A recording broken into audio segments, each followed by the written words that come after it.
Bonjour à tous, alors aujourd'hui je vous retrouve pour vous parler de Cursed, la rebelle qui a été écrit par T. Wheeler.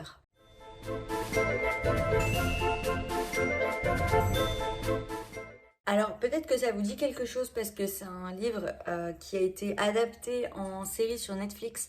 Alors personnellement j'ai absolument pas vu la série sur Netflix, je sais pas du tout ce qu'elle vaut, mais les bandes annonces m'avaient donné envie, donc quand j'ai vu le livre, je me suis tout simplement jetée dessus pour pouvoir le dévorer.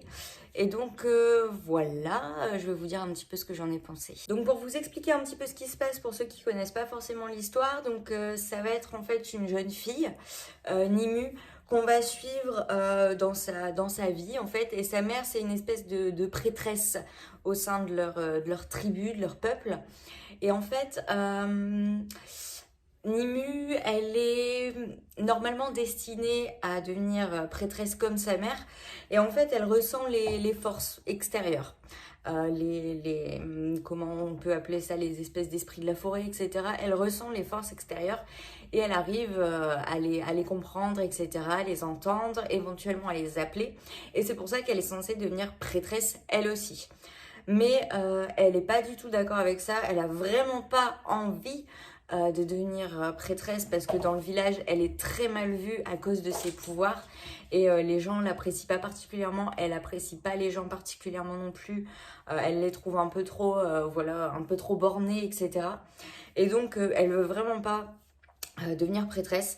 Mais un jour va y avoir un problème, donc son village va être attaqué par une armée religieuse en fait qui essaye de convertir un peu tout le royaume à leur religion.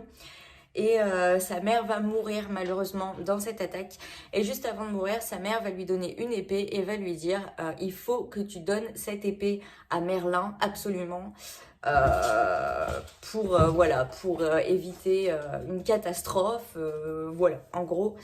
Ce qu'elle est censée faire, et donc elle va se mettre en route avec cette épée pour essayer, désolé pour le bruit, les chats s'amusent, pour essayer donc de ramener cette épée à Merlin.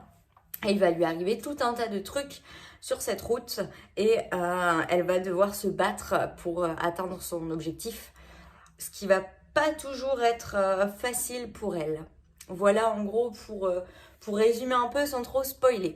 Maintenant je vais vous dire ce que j'en ai pensé de ce livre. Alors déjà, les personnages je les ai trouvés super attachants, notamment Nimu, parce que c'est une jeune fille pas forcément prête à affronter le monde, et on va la voir grandir tout au long du livre. J'ai trouvé ça vachement intéressant.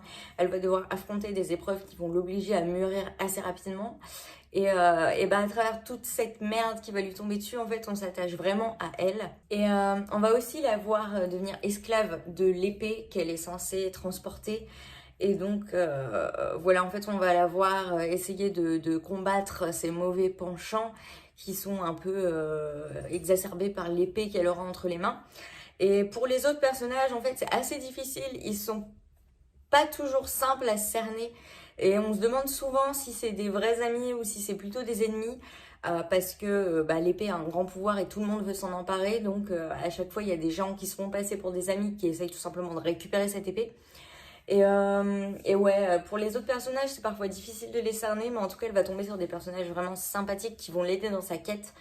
Et c'est franchement chouette. En plus, j'ai adoré retrouver les personnages de la légende arthurienne, hein, parce qu'on parle bien sûr de voilà, Merlin, l'épée d'Arthur. Il y a évidemment le roi Arthur qui est présent.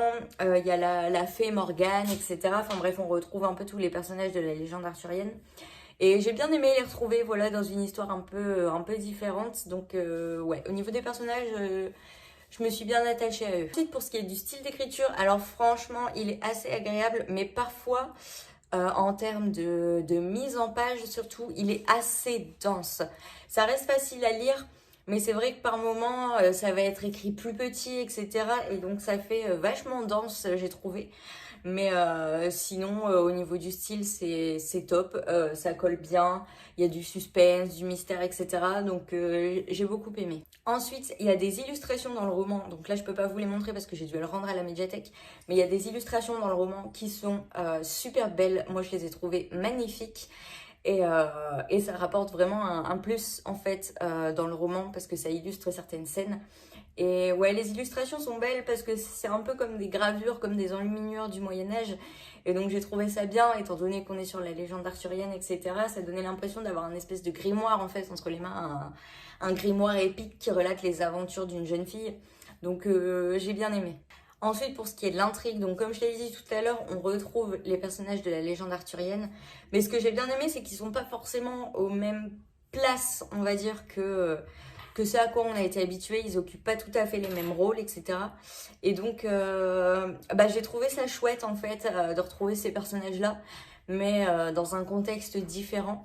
Ça m'a beaucoup plu. Et l'intrigue, franchement, elle était top. C'est hyper épique. Il y a des combats de malades. J'ai adoré, voilà, tout le mystère qu'on résout petit à petit.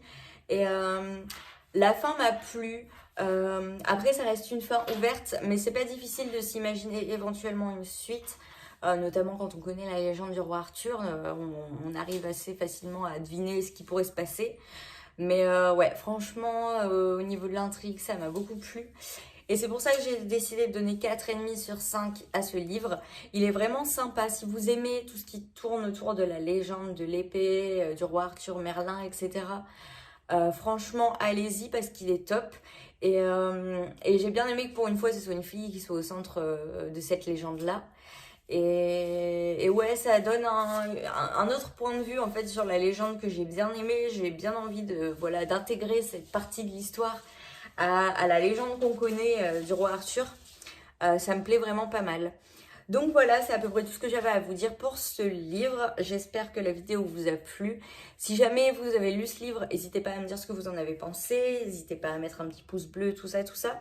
Et je vous dis à dans 2 semaines pour la prochaine vidéo. En attendant, bien sûr, faites de bonnes lectures.